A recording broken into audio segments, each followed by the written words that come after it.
Hello and welcome to the Gills Fancast. Today we are joined by one of our ex-managers. He started his youth career at Tottenham Hotspur. He actually played on loan for us in 1989. He took his career from Portsmouth to Southend to Leyton Orient. He then became player manager at Grays Athletic in 2002. That then took him from Grays to Stevenage, become Gillingham manager in 2007. Surely everyone remembers that wonderful season in 2008-09 where we got that Wembley promotion. He then went on to manage Barnet, Kettering and Thurrock. He now applies his trade as manager at Hornchurch. Today we are joined by ex-Gillingham manager Mark Stimson. Mark, thank you ever so much for coming on. No, it's a pleasure. It's a pleasure. I mean, that's quite an intro, isn't it? It is. There's a lot there when you think about it. Like you say, been up and down the country. Had some fantastic times, and I'm sure we're going to talk about a few of those now. We are indeed. Yeah. So let's go right back to the beginning then. Your youth career started at Tottenham Hotspur. What made you get into football? I think just when I grew up, that's all I had sort of done from an early age, just played football and had the dream to try and make it as a professional, and was very fortunate. Got took on at Tottenham as an apprentice, as it was called back then, and after doing my 2-year apprenticeship, got offered a professional contract, obviously accepted that, and went on to make my full debut for Tottenham. So that's something that I'll never forget. It was away at Everton, and it only seems like yesterday, but it's not. It's a hell of a long while ago, but won't ever forget that, and enjoyed every moment of that fantastic football club. I mean, yeah, you after you'd made your full team first team debut, you went out on loan to Leyton Orient. Was it a kind of a case that you went out to go and get games and more experience? Yes, I actually made my debut right late on in the season, and I think after that game there was only one more game. It was the FA Cup final. Unfortunately, Spurs lost to Coventry in.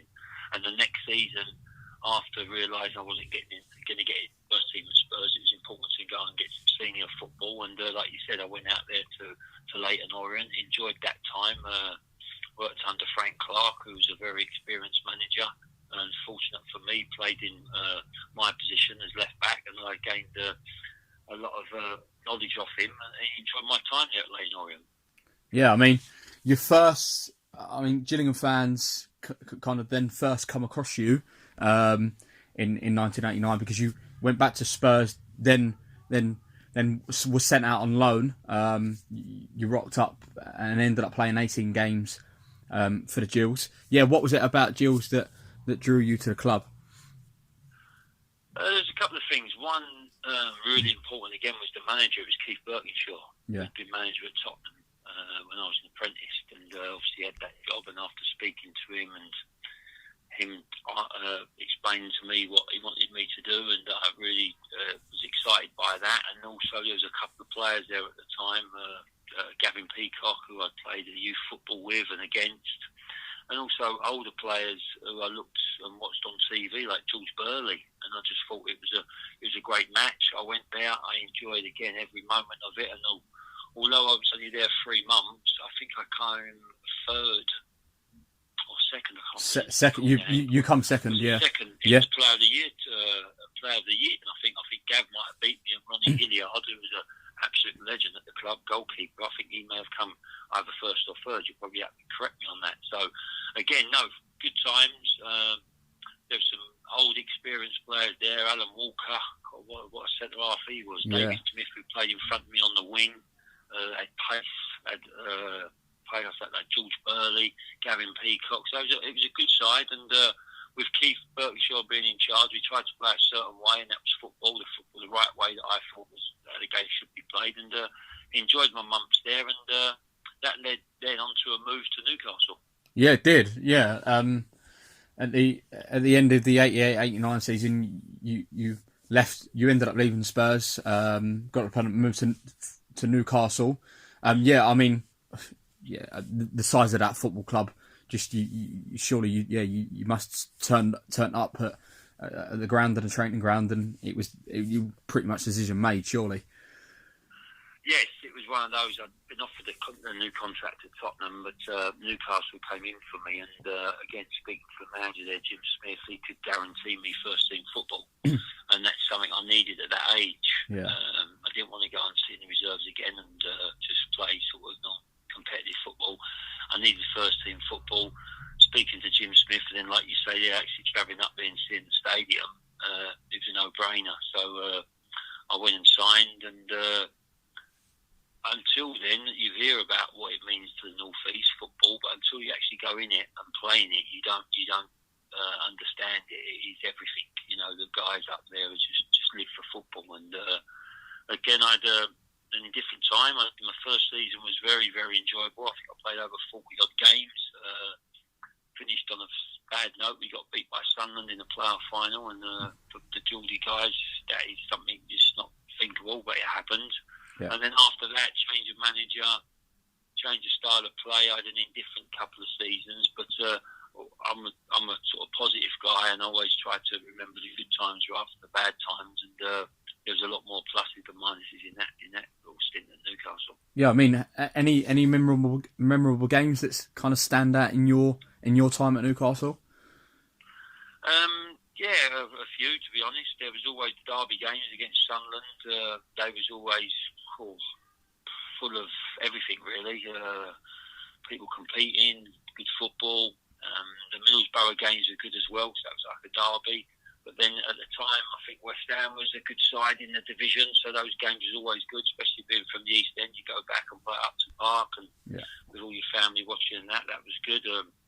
We were fortunate to play Manchester United in a cup game. If I recall now, was a good one. But some good games, and I was fortunate to play with some good players. When I first went there, you had Mickey Quinn and Mark McGee up front, who I think everyone know probably Mickey Quinn more for the radio, but a fantastic striker. And obviously Mark McGee, Celtic, Hamburg, and obviously has been a manager at a very good level as well. And they were just two of many decent players. And when I left, the team then just started to change into what I call superstar players. You know, your Rob Lees, your Andy Coles, people like that started to come into the building. Yeah, I mean, that was when kind of your spell was ending at Newcastle when Kevin Keegan took over. You kind of fell out of favour a little bit, didn't you, and was sent out on loan to Portsmouth. Was it the case that you weren't really, once Keegan had come in, you weren't really going to see much football, and you had to kind of get out, and Portsmouth was the destination? Yeah, again, it was one of those, you've been used to playing senior football, first team football in front of crowds of 20, 25,000. I didn't want to be sitting in the reserves playing in front of 100 people. Yeah. Fortunate enough for me, Jim Smith was Portsmouth manager. He bought me at Newcastle, and he was interested in signing me again. And Newcastle were going in a totally different direction. They were bringing in, like I said, superstar players, and I wasn't up to that level. You have to take that on the chin, but there's always other teams and divisions you can play in, and I was prepared to go and play where I was wanted. And lucky enough for me, Portsmouth were in the same division as Newcastle. I went down there and with Jim again, and enjoyed a couple of good seasons there as well. Yeah, I mean, Portsmouth's a sizable club. I mean, looking back on your career, Mark, like you started your youth career at Spurs. You obviously a couple of loan spells. You went to Newcastle, you went to Portsmouth. They're massive clubs that you turned out for. Yeah, I was fortunate enough to play, like you say, the clubs there with big fan bases. You know, Newcastle was incredible. Spurs, well, everyone knows what Tottenham is, and even Portsmouth down there on that south coast.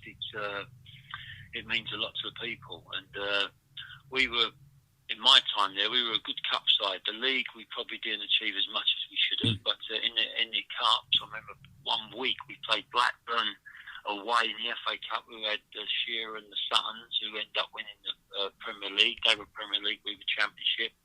That was on a Saturday, and on the Tuesday night we was away to Manchester United, who was second, with the likes of Steve Bruce, an old Gillingham legend, and Ryan Giggs and Cantona in the League Cup. And wow. We drew both those games. Unfortunately, we got beaten in replays, but we had some players. You know, we had Paul Walsh up front, Jerry Craney, an ex-Celtic player, Kit Simons, Andy Alford at the back, So no, we had a decent side. We just probably didn't maintain that form in the league as well as we should have. But again, good memories. Yeah, I mean, you then went on loan to Barnet.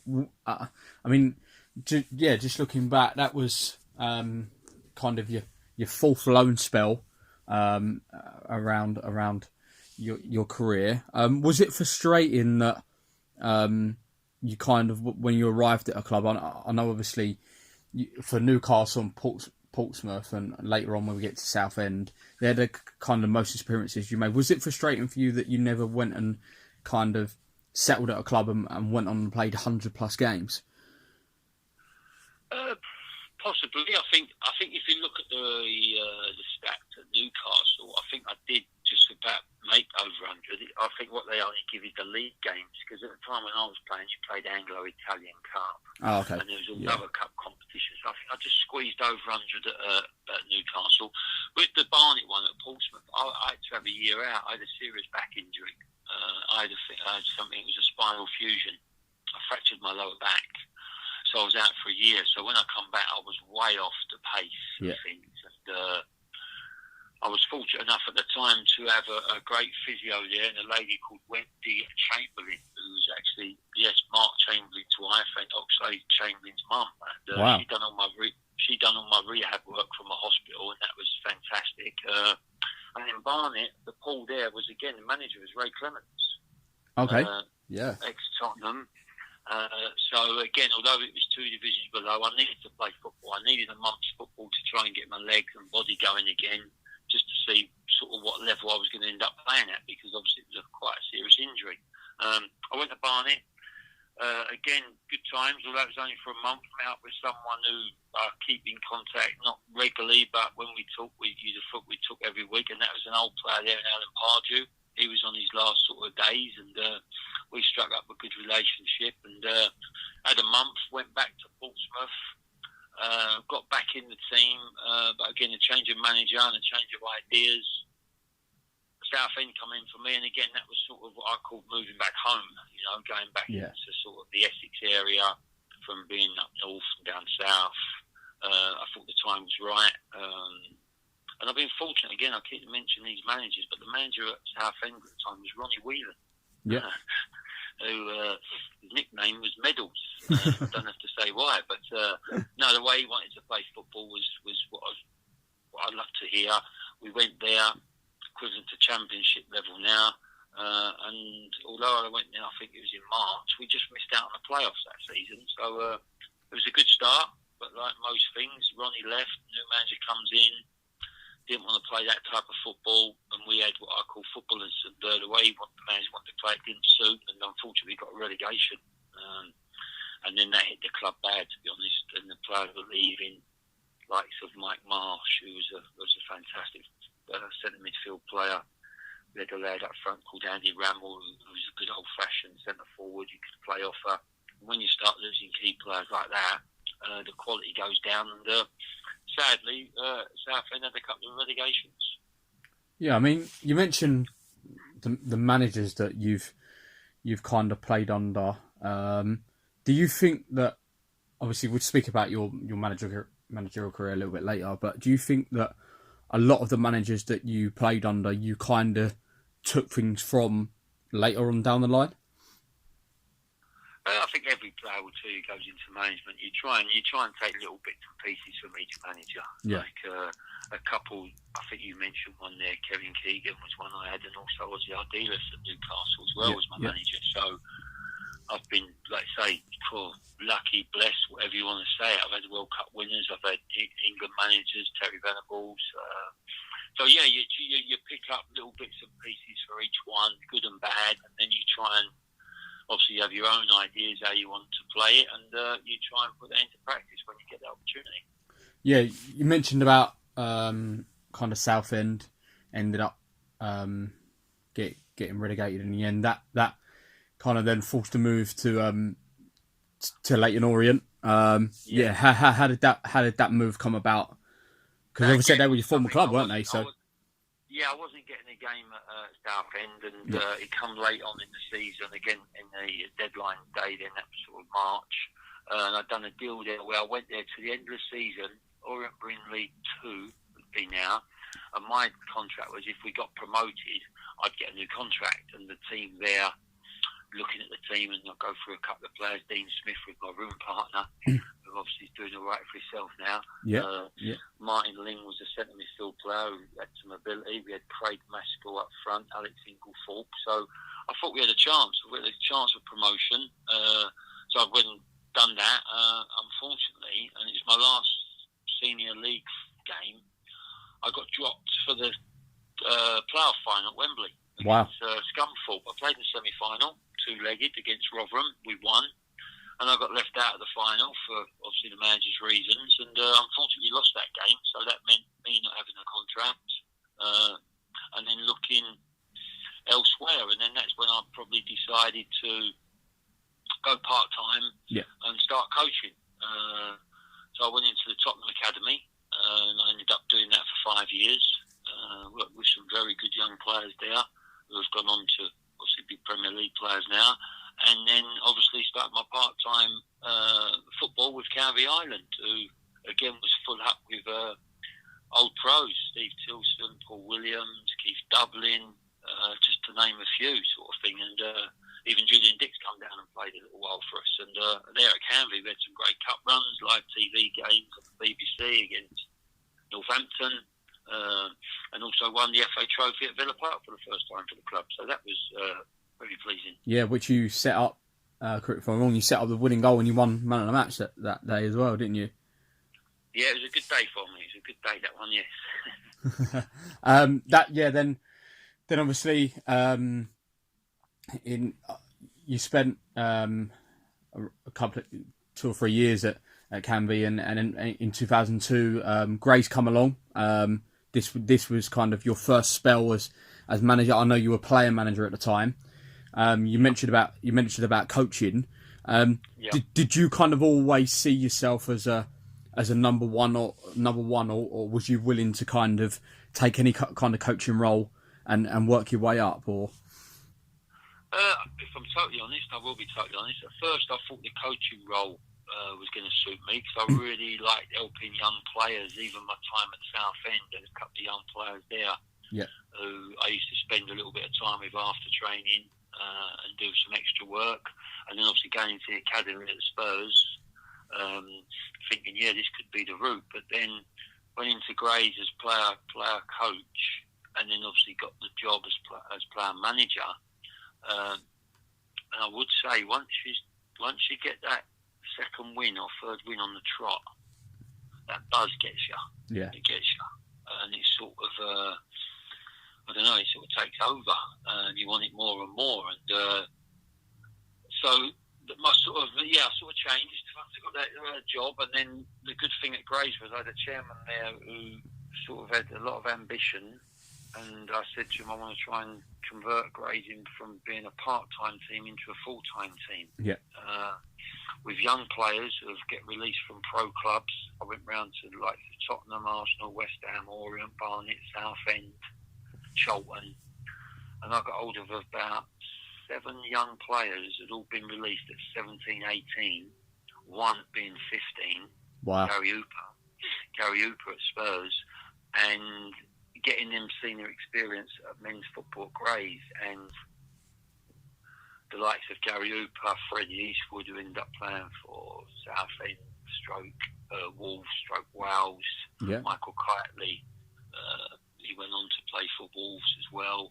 Aaron McLean went on to play for a few clubs. Dennis Ollie, who ended up coming to me at Gillingham. Yeah. He was part of that Grays team I got from Queen's Park Rangers at 18, been released.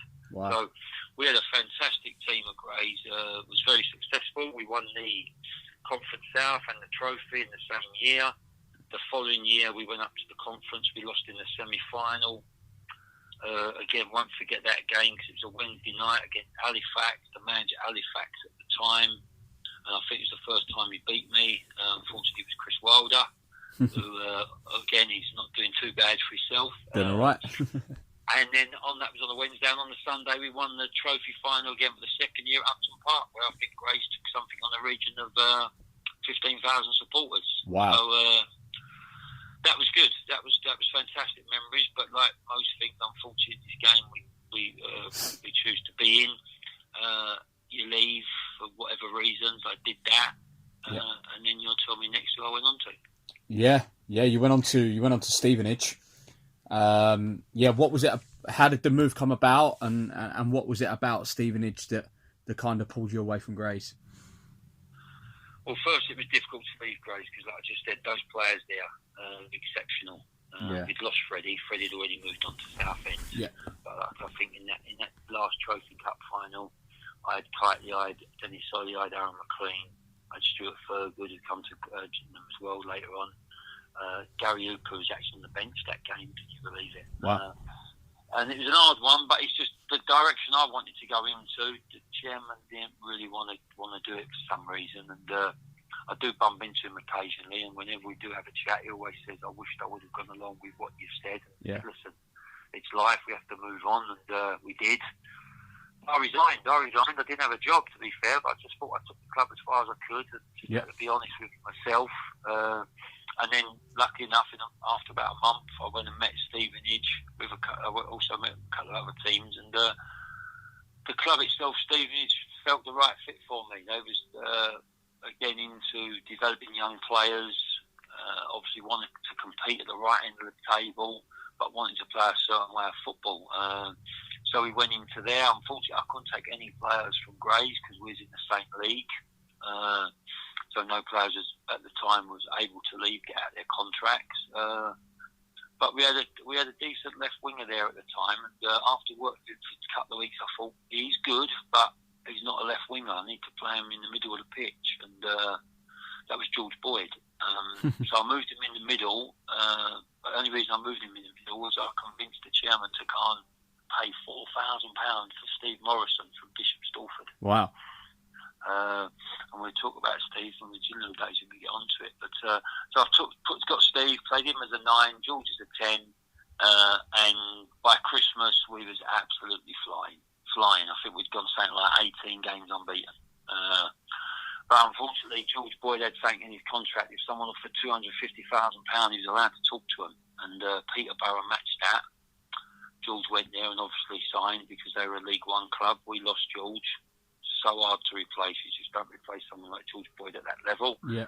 That season, I think we missed out on the playoffs, but again, I was very, very fortunate to manage at the new Wembley, first senior game there. Yeah. And for me, make it 3 out of 3 in the trophy final. And Steve Morrison scoring a winning goal in the last minute. So I mean that featured some ex-Gills players that obviously went on to go and play for you. yes. John Nutter played. Yes. I think, correct if I'm wrong, Adam Miller. Yes. Was that who was your goalkeeper that day? Was it Jules? Alan Julian. I thought so. Yeah, it was Jules. Yeah. And so obviously they then. Go on. Who's the one you forgot who plays for Jules now? Oh my God, this is bad, isn't it? Who plays for Jules now? Wow. Barry Fuller. There we go, Barry. Yes. Yeah, Barry. Oh yeah, he's like fine wine, isn't he? What a player. Yeah. What a man. Yeah. What a player. What a man. So you remind me about a story about Barry when we get onto my Gillingham days. We do. Yeah. We will. What a player. We are. Yeah. So no, those Stevenage guys, like you said, they were good enough in the conference. Won the playoffs. The following, that was obviously end of season. I think the following, was it October, November time, I got appointed to Gills' job. Yes, you did. Yeah. So you become Gills manager on the 1st of November. Yeah. Obviously. How did the Gills job come about? Obviously, Football League club. What was the approach like from Mr. Scally? Well, what it was, again, I had something in my contract that if a club matched, I was allowed to speak to them. Yeah. And there was a couple of clubs interested in me at the time because I was doing reasonably well in the non-league circuit. There was a few chats, but nothing really materialised. Then I got the call saying Gillingham were prepared to pay the £100,000. Stevenage didn't want me to go. I wanted the opportunity to speak to Gillingham because obviously it's a League One club, and going back to my football days, always thought try and get as high as you can and see if you can cope or see if you're good enough. I was lucky enough to play for Spurs only a couple of times, but I look back on that with great memories. And a bit similar to Gillingham, League One, would I get the opportunity again? I'd already turned down MK Dons about 6 months before we were League One. Wow. That was probably for family reasons more. So this opportunity come along, and after meeting with the chairman, Paul, having a great chat at his house with his wife, he liked what I said. I certainly liked what he said. I'd heard a lot about him, but he guaranteed to me that I will be in full control of the team. He won't interfere. He's there to guide me and help me. Yeah. So, yeah, I thought, let's do it. Let's go for it. And I took the job, and also with the job, they give me $250,000 to buy a player. £250,000 at the time, that was quite good money. And I thought, okay, I'm going to get Steve Morrison. Okay. Because he's worth it. Yeah. Unfortunately for us, Leeds offered the same. And they blew us away with the wages. Yeah. Absolutely blew us away. So I lost out on Steve. Then there's another young player I had at Stevenage called Bradley Johnson, central midfield player. I think he's playing for Derby now. Yeah. Derby or Blackburn? Is it Blackburn? One of those. Blackburn, I think. Yeah, I offered 250 grand for him at Northampton. Wow. You won't believe it. Leeds done us again. And I was thinking, is my phone been rigged up here or something? Because every player I'm going for, Leeds seem to come in for and get. So, cut a long story short, I missed out on those two. I went and paid $150,000 for Simeon Jackson. Yeah. And I'm led to believe Gillingham got $700,000 for him when he left to go to Norwich. Wow, okay. So, again, I judge my managerial career as success, not just on winning, about player development. Yeah. How many players have you worked for, got for near enough nothing or a little fee, and have you improved them? Have they gone on to bigger and better things? And Simeon was definitely one of those. And then the other money we used on bringing, I think it was 4 or 5. It was Alan Julian, Adam Miller, John Nutter, Barry Fuller, Stuart Lewis. It was, yeah. From Stevenage. Yeah. Because I just thought that the squad, when I took over, I just thought the squad needed revamping. Yeah. You know, there was some very, very good pros there. And again, it's only my point of view for what it was. I just thought the team needed some more legs. Yeah. In League One. A very difficult level. You know, looking back now, your Swanseas and your Leeds, they had everything. They had legs, they had experience, they had quality. So I went down the route of trying to get players out. It was very difficult. Unfortunately, you know, people will hear stories. There's always two sides to stories. I'm not going to get in with it. I thought the club were absolutely fantastic with every player. They tried to do a deal. Some players took it, some players didn't, for their own reasons. In the end, we unfortunately got relegated my first season.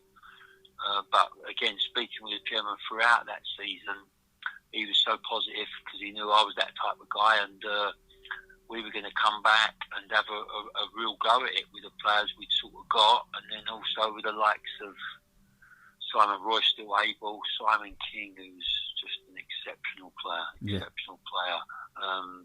with a few of the other boys who were left there. And like you just spoke about earlier on, that season we did go down. The following year we bounced back.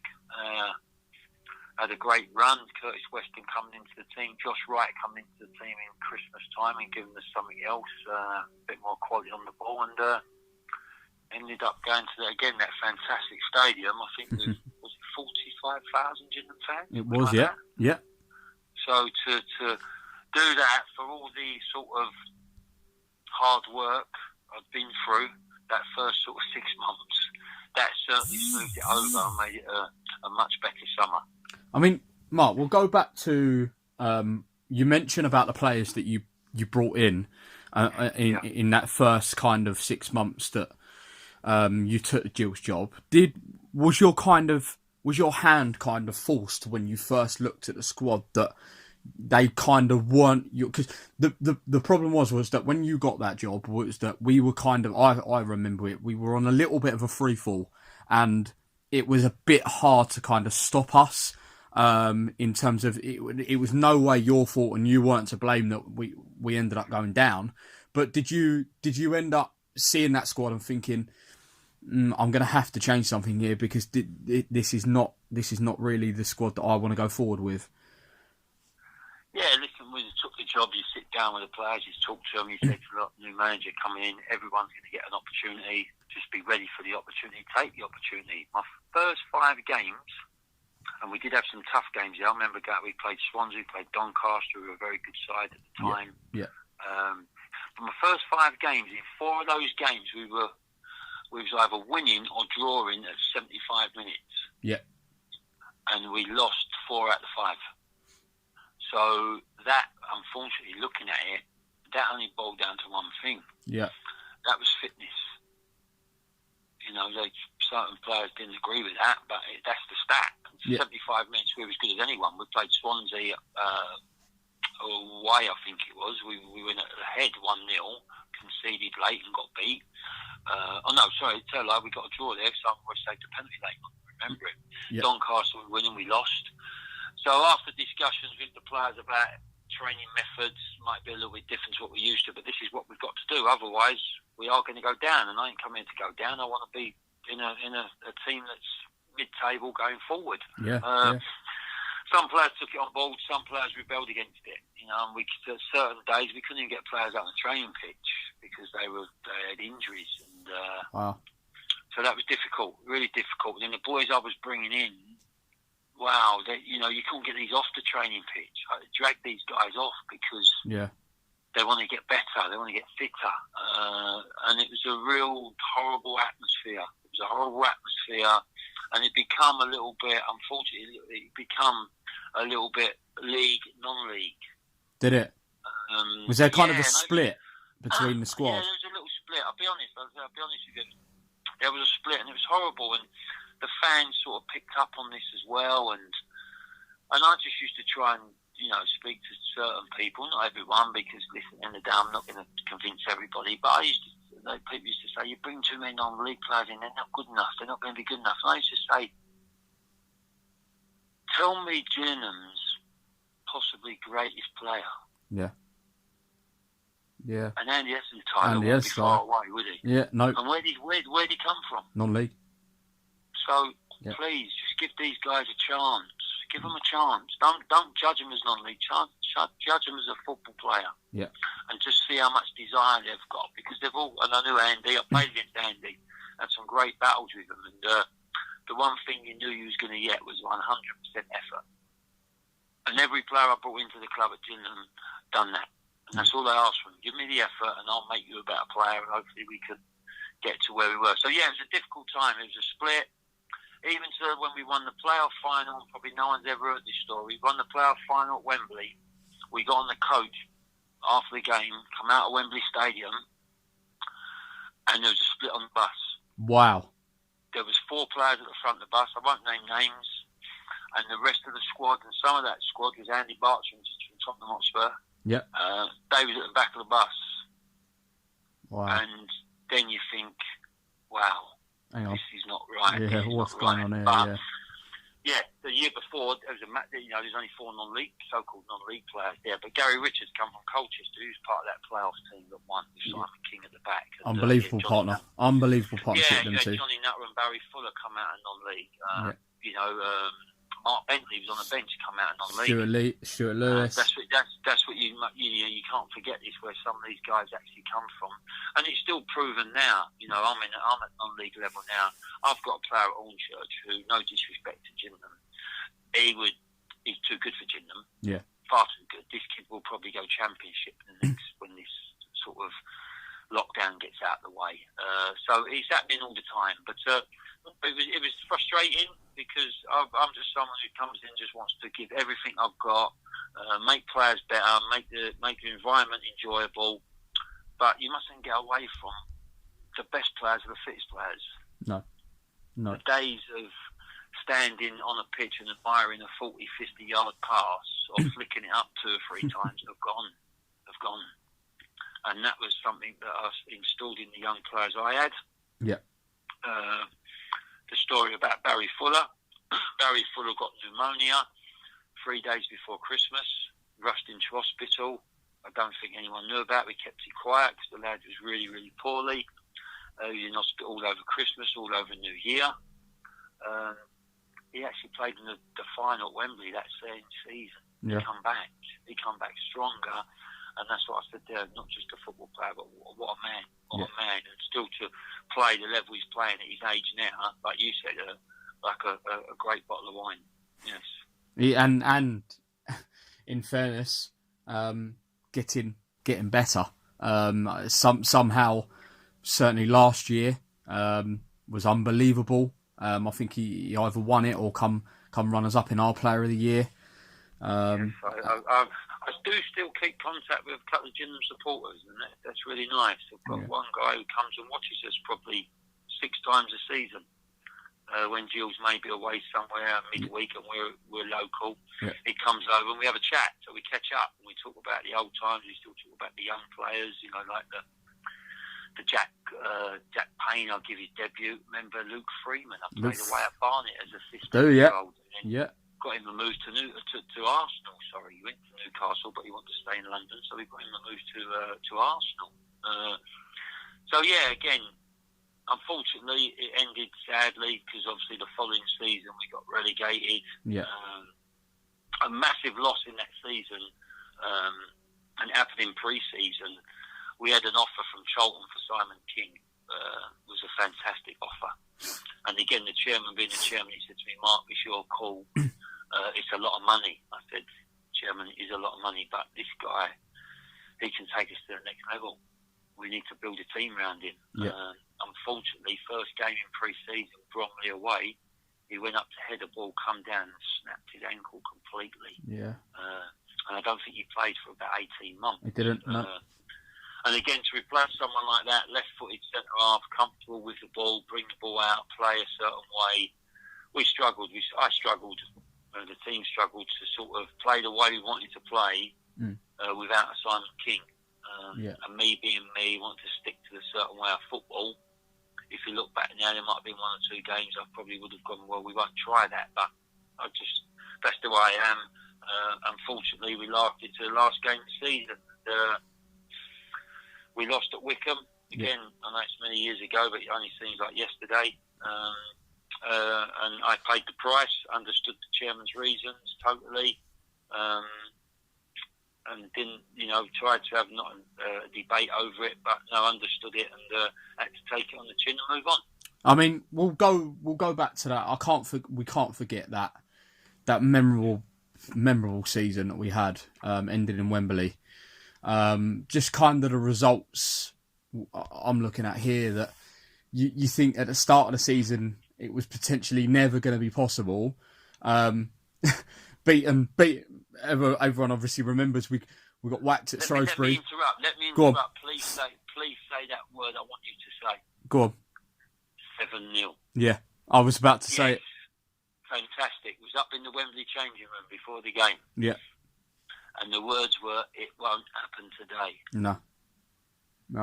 So that point, losing 7-0, and again, listen, it's many years ago, and supporters will listen hopefully to this chat I'm having, and it was an excuse. It was not an excuse. Gary Richards got took off in that game with a cut eye. Yeah.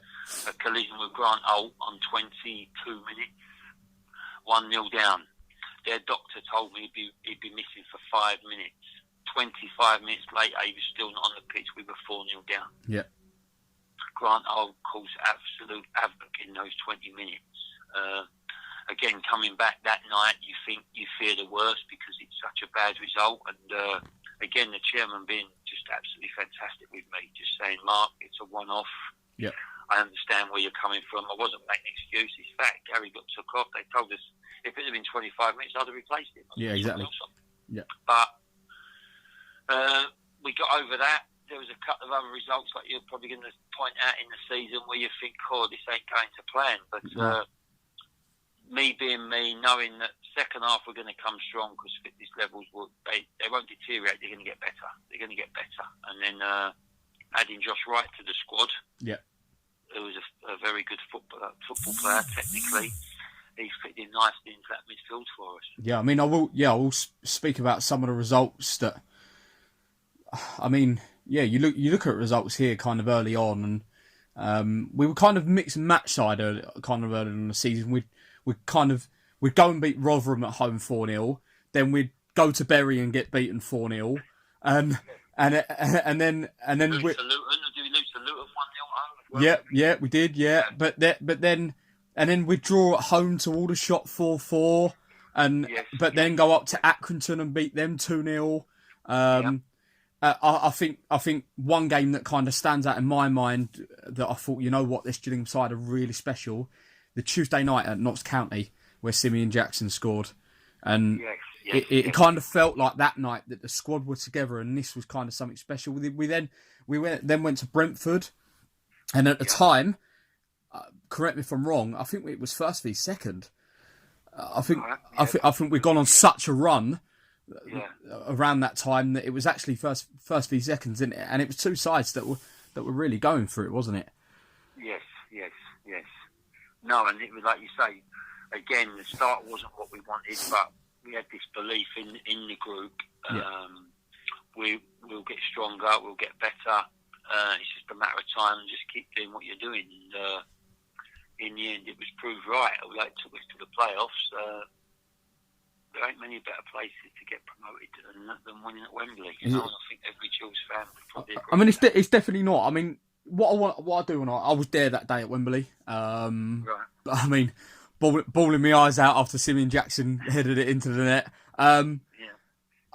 What was interesting was that I actually thought you got it totally spot on that day. Was that you didn't make any substitutions, which is quite rare in a final like that, because usually managers kind of have to force their hand. Did you just have so much belief in that kind of 11 that because Gills fans for the best part of 2-3 months before that playoff final, before the playoff semi-final, could look at that side and go, right, it's going to be Royce in goal, it's going to be Fuller, Richards, King, Nutter, it's going to be a midfield three of Josh Wright, Stuart Lewis, Curtis Weston, it's then going to be a front three of Simeon Jackson, Andy Bartram and Dennis Ollie, and we'd know it. Do you think that's kind of, you had that belief that the boys right up to that 90th minute were going to go and do it? Yes, and a big part of that was, if you'd have seen us train 10 days before, what we put them through was a hard one to do, because we were testing them. We were testing them really, really, really pushed them to their limits. But there was a lot of recovery in time as well. And I didn't have to make a change because I knew the fitness levels were superb, absolutely superb. And they were, apart from Simon in goal, that was a young team. Yeah. A young team. You know, I think the oldest player would have probably been Barry Fuller, probably 20s, 25, something like that, I would have thought. So it was such a fit team who had worked so hard. And there was guys on the bench who probably could have come on and maybe done the job, but I was just confident in them that we'll go all the way. We will go all the way. We don't have to change it. Just keep trying to do. Just make sure we don't let the boy Holt get a chance around in the 18-yard box, because he's big, he's strong. But Richards and King on the day were phenomenal. They was absolutely phenomenal. I know Josh Wright got a lot of praise because he got a lot of time on the ball, and Simeon for scoring the goal. But the two centre-halves were, for young players against a strong Grant Holt, they was outstanding. Simon had him in his pocket, didn't he? Simon did what Simon, we knew he could do. He could defend, but also he broke out a couple of times, and we were unfortunate not to score a couple of set pieces we'd worked on in the week, and they come off and they look good and just cleared off the line as such. But no, the belief was there with the fitness that we weren't going to fatigue. There was no way, because we'd done so much the 10 days previous. Yeah. We took them way out of their comfortable zones, and they was just ready to give everything and get that result that we all thoroughly enjoyed. Yeah, I mean, we mentioned, go on to the next season then. summer come around. Yeah. Your signings. I mean the players that we lost. It weren't kind of an awful lot really. We kind of kept the bulk of it together. Yes. But you did add. Obviously Josh Gowlin, Danny Jackman, Kevin Mayer, Chris Palmer, Jacob Erskine. Obviously Fabian Brandy come in later on. Yes. And so yeah, did you kind of, what was the ambition for going into that season? Because obviously we've seen it before that teams, once they go up and they get so much confidence, sometimes they end up going up straight again. What was the ambition for that season? Well, for us, we was in great spirits. The team was young and it looked like it could go again. But after that first game in pre-season with the injury to Simon King, that really did throw it. Because then you're going to look for a left-footed centre-half who can edit, can play, can talk, can run, can do everything. And it was so hard to find. And although some people think that's just one position, but it's left-footed centre-half who can play out from the back. Yeah. So we brought in, like you say, a few experience with Kevin Mayer and Danny Jackman, who had already been at the club and had a great time, could play a few positions. Jacob was a young lad out of non-league. He actually played in the Bromley game against us and looked quite impressive. And then the boy Palmer could play a few positions and played in the division for a couple of years.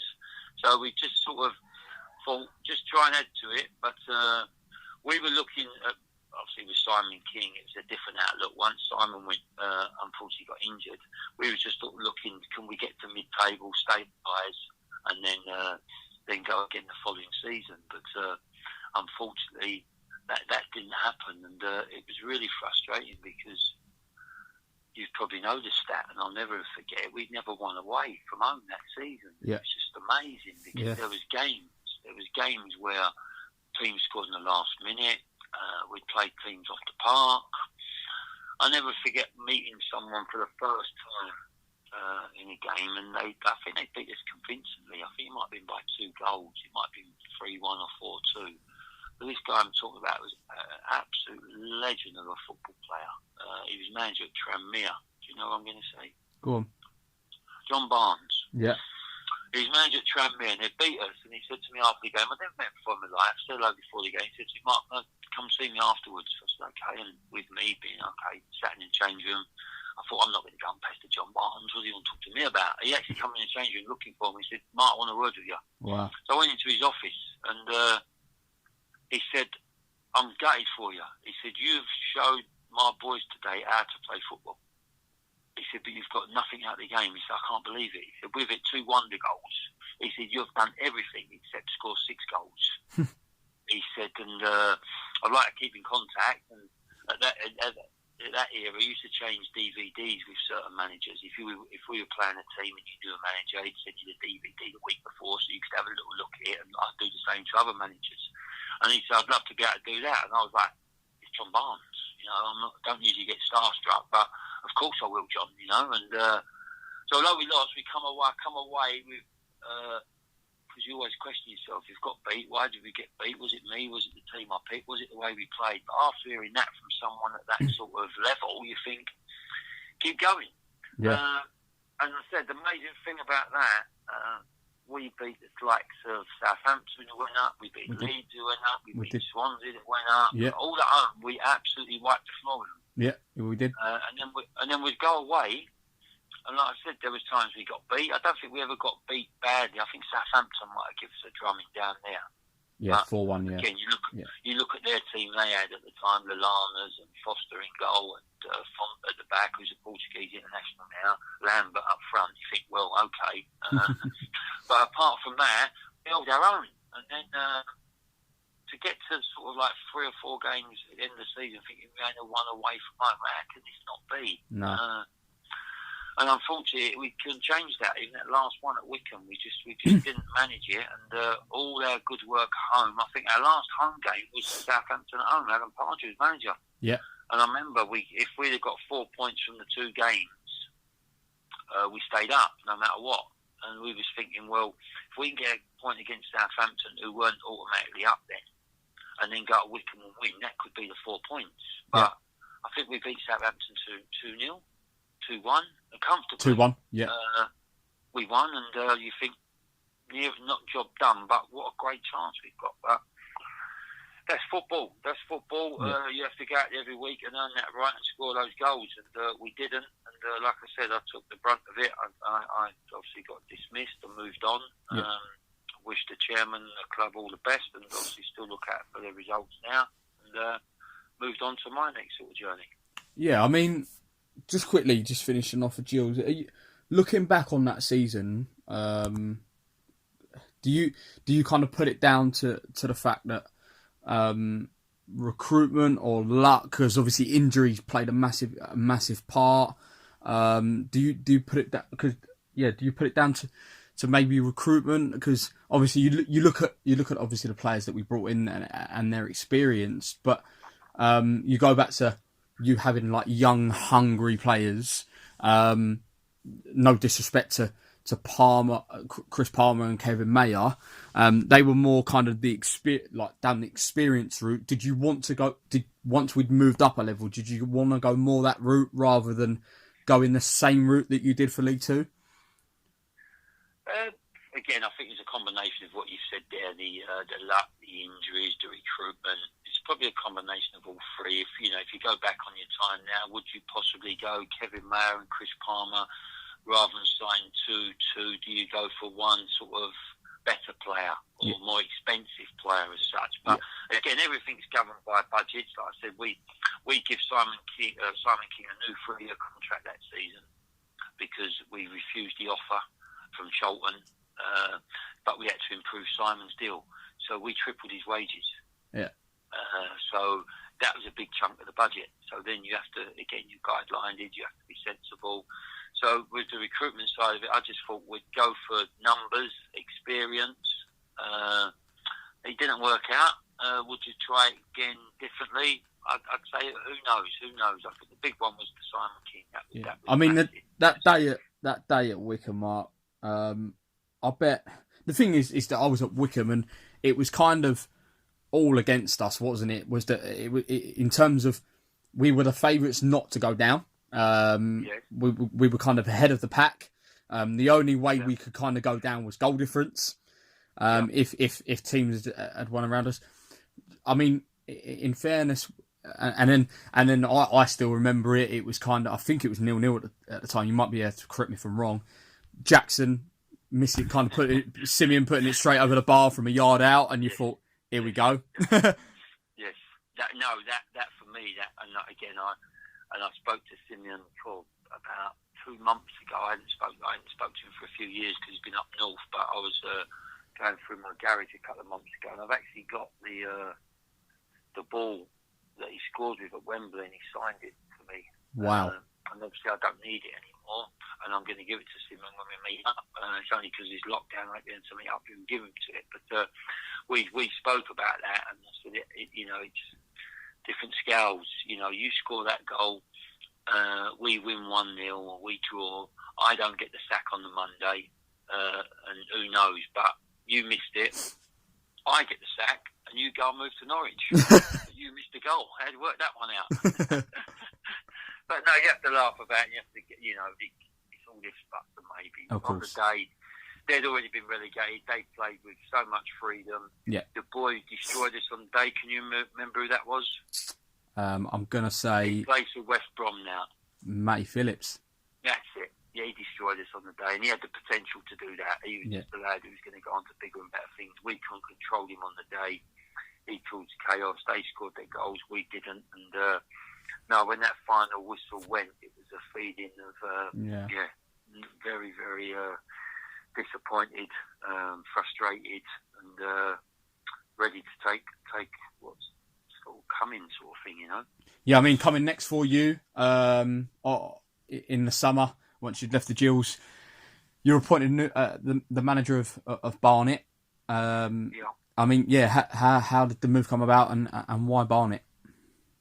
Again, obviously getting sacked from Gillingham after about a month, thinking, what am I going to do? Where can I go? call come, would I be interested in the Barnet job? Went and met the people there, accepted the job. Again, going to be totally honest with you, 2 weeks into the job, I should have resigned. I should have come out. Really? You had no chance. You had absolutely no chance with the chairman's ways. I've been with a chairman at Gillingham who let me get on with things, and anything I needed, he would do his best to go out and help me get it. Whereas we went into Barnet, and I did say to him when I took the job, have you ever sacked a manager in pre-season? And he said, what do you mean by that? I said, well, we've got Arsenal at home, Watford at home, Crystal Palace at home, Southampton at home, and I think the other one was Charlton at home. For a pre-season, wow. Yeah, Charlton was the only non-Premier League side. Wow. I said, and you haven't, the pre-season's been programmed, we can't get any more games in. So how do you expect us to get used to the football? We're going to be chasing the ball. And his answer was his finances. And I thought, well, that's strange. But left it. 2 weeks in, my first game, Arsenal pre-season. Never forget it. I asked the kit man to put some power drinks into the change room before the game, Powerade, to get a sponsor from the league. Yeah. At Gillingham, at the end of the season, we give, I think, every Gillingham team about 6 crates each because we had so much of it. At Barnet, I asked the kit man to put 24 bottles in. He said to me, you have to ask the chairman for that. I said, why? He said, well, Mark, you have to. Everything was done by email. Cut a long story short, he charged me £1 a bottle. Out of the budget. Wow. And then, after playing the Arsenal game, told by the chairman, Mark, don't kick them. Well, I'm not going to kick them. We lost the game. Afterwards, there was comments made by the chairman about the game. I just thought, I shouldn't be here. I should not be here because this is not going to work. No. But me being me, wanted a job, wanted to stay in the game, spoke to a couple of senior people, one being an ex, I think I'll be right in saying this, a Gillingham legend, Keith Peacock. Yeah. Speaking to Keith, because obviously my relationship with Gavin, speaking to Keith about it and weighing everything up, he said, just go with it, try not to get, too frustrated with things. So I did. Unfortunately, first game of the season, one playing 3 up top, like the Gillingham formation. My number 9 was a guy called Steve Cabot, who had just come out of the Championship to come back home to live in London. 60 minutes into the game, tackle from behind, naughty tackle, broke his leg. Wow. Out for 3 months. Then going to the chairman saying, look, we need to get a player. What can we do about it? Sorry, Mark, money spent, can't do nothing. Wow. So yeah, I hung in there till to New Year's Day. He sacked me New Year's Day. Yeah. I hung in there to New Year's Day. It probably also didn't help that we'd not won away all for the previous year. We went to Oxford and won away for the first time in 18 months, and then went to Barnet on the Tuesday night with you as manager and won again. Correct. Yes. Yes. I think we did hear that night from the Gillingham fans. Yeah. Rightly so. But yeah, no. Listen, the results were a mixed bag. We were playing a boy up top who was 18, just been released from Norwich youth team. Again, another one I'd spotted, and I thought he could be potentially this season a learning curve. Next season, kick on, learn from it. Steve Cabot. Yeah. The guy called, I think he played for Gillingham as well, Ricky, didn't he? Ricky Holmes. Well, I'd say played. He turned up, held his shit up as a photo, and didn't make an appearance. Oh, sorry. Right, yeah. Well, I signed Ricky out of non-league from Chelmsford, took him to Barnet, and I know after Barnet he went on to play for a few clubs, and I think he's still contracted somewhere nicely now. I think he's contacted Sheffield United still. There you go. So yes, so he played on one wing. Mark Marshall played on the other wing. Mark played for us. Yeah, Mark Marshall. Mark played for you as well. Yeah. So I had them 2 on the wings, flying machines. But I had a young kid down the middle who wasn't ready for the physical side of League 2. So our results were a mixed bag. I left there, like I said, New Year's Day, got sacked after the game. Again, just trying to be honest, just say, Chairman, thanks, Happy New Year. Move on. I just signed Nigel McLeod about 4 weeks before. Wow. He had a really bad injury at Colton. We worked with him, getting fit. I think he played 45 minutes against Aldershot. Yeah. And, I said to the chairman, well, you sacked me, I've just signed your best player. And he went, oh, we'll see. and I think Isaac was top goal scorer for 2 years after that. But no, we moved. We got out of there, moved on. Yeah, I mean, you were then appointed manager of Kettering. Yes. Yeah. How did that move come about? That was that was through an agent, George Boyd's agent. Oh wow, okay. He rang me and said, "Would you be interested in Kettering?" I said, "Listen, don't know nothing about it. What's it about?" He said, "No, it's okay." He said, "He's had his rough times. Go and speak to the guy." I said, "What's he like?" He said, "Well, there's a lot of things said about him." I said, "Okay." Again, I heard a lot of things about Paul Scully. So I thought I'd go and give this guy a chance. Went down there. I've got to be careful what I say in case he listens, but I don't really care. The guy is an absolute disgrace. Really? Yeah. What he done to myself and other players was a total liberty. Yeah. We went in there. No one got paid for 3 months. Kept promising. Wheel kept turning up. And I was travelling from Hornchurch to Kettering every day. 225 miles. Doing my bit. Travelling up north, getting beat, only having 10 players, 11 players, 3 like 16-year-old kids. All boiled down to New Year's Day at home, Luton at home. After getting in touch with him I'm not hearing from him, sorry, for a couple of weeks, he said everyone will be paid. So I speak to the captain, it gets all the players to come, do a day's training before. Some of them trained for 2 or 3 weeks because they financially couldn't get to training. We played the game, 5,500. I think we got beat 4 or 5-0. No surprise there. And then one of the craziest things ever happened. He come into my office with his wife, and he said to me, "Right, Mark, I'm just going to go and get the cash. I'll be back." So me being me, genuine, I thought, okay, that's fine. 20 minutes later, I looked at his wife and said, please don't tell me he's done that. And she just stared at me. I walked out my door, looked out my office where his car should have been, and he'd had it on his toes. Wow. So I just said to his wife, I feel sorry for you. You've married that person. And that was it. I walked out of Kettering to 3 court cases. I won every case, but unfortunately didn't get a penny. Wow. And then you start to sort of then think, well, this game is not right. It's not right. You know, it's you're on a contract. I go back to my Grays and my Canvey days. I was never on a contract. I just got paid by the man who said I was going to get paid. I went into this place on a contract, and you think, oh, what's this all about? So that's when I had a little rethink about what I want to do next. Where do I want to go? What's it all worth? You know, and after working with Darren Ferguson at Peterborough and Barry Fry for probably 6 months scouting, and putting a couple of half-decent players their way, but getting a bit frustrated with one when I told them, you must sign this player. This player you must sign. He's got an issue at the moment, but that'll be taken care of in 3 months. But this player is going to be something special. Them then giving them to their other scouts and watching, they come back with, we're not quite sure. My days of scouting got a little bit frustrated because that player was Jamie Vardy. Wow. Yeah. Wow. So I got a little bit frustrated with that because I'd given them a couple before in Aaron McLean many years before, George Boyd from Stevenage. You think they would have trusted you? I thought they would have gone with it. Yeah, definitely. When you only had to pay £100. Wow. Wow. And was this when he was at Stocksbridge? No, this was Fleetwood. Yeah. I played against him for Kettering. Okay.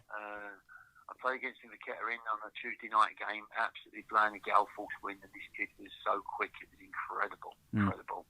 And then I left Kettering about 2 weeks after that, and then went into scouting. I said to Barry, I've got a player, I don't even go, I need to go and watch him, just take the name, sign him quick.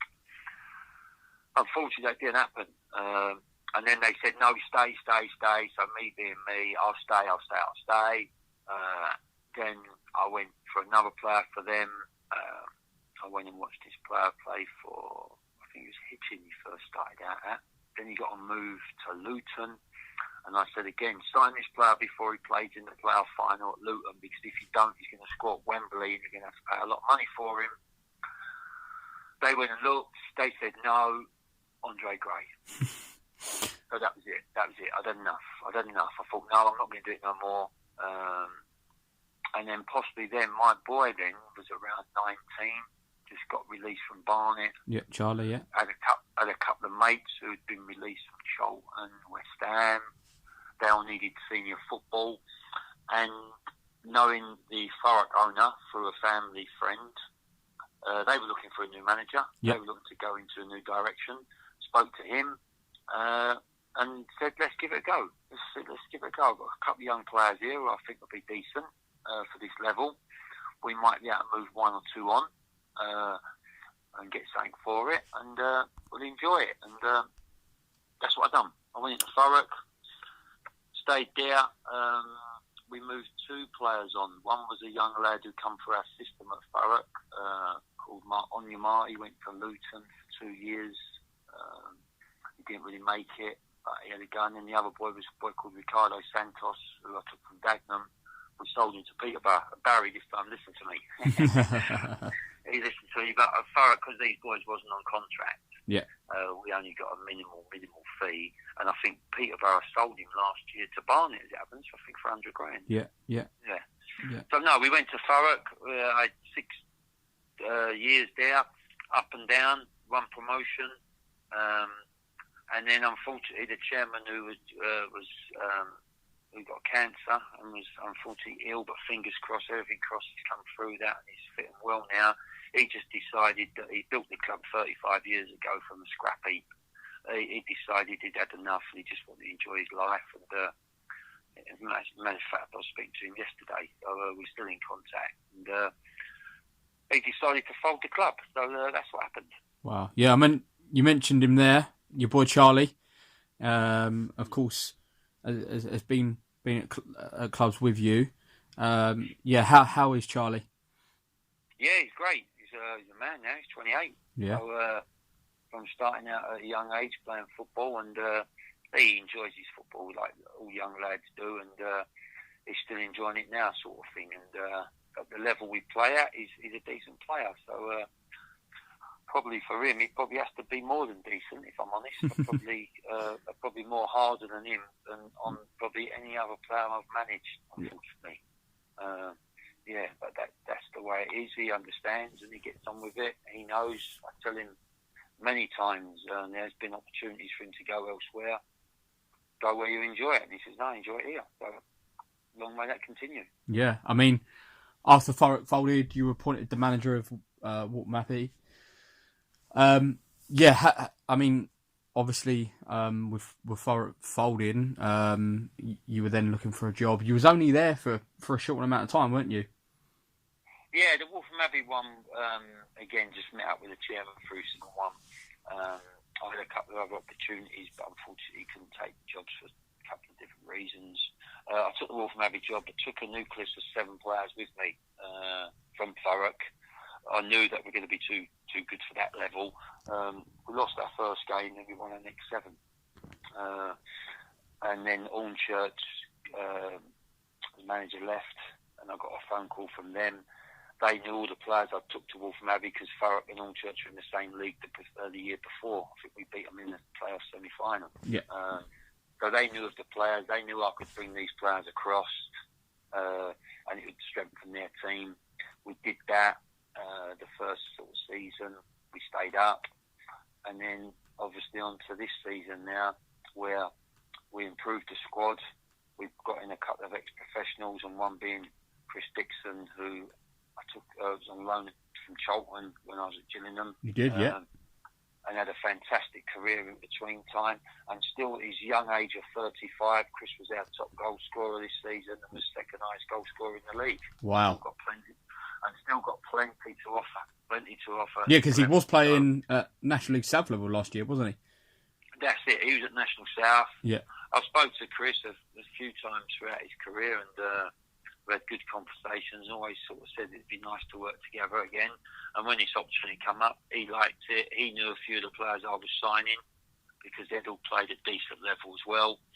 And he come on board, and we were looking very strong just before this unfortunate lockdown. We looked like we was going to, either get automatic promotion or definitely be in the playoffs. But unfortunately, it stopped, and we have to see what the next path is.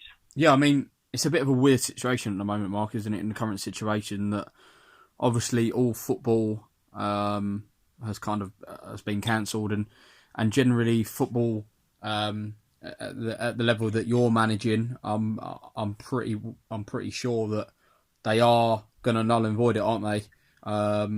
What are your? No, our season has been void. It has been voided out. For all Chris's goals, they don't mean anything. I thought they had. Unfortunately. Yeah. Yeah, we're void. We're down. We're out. Yeah. What's your thoughts on it? What's your thoughts on that?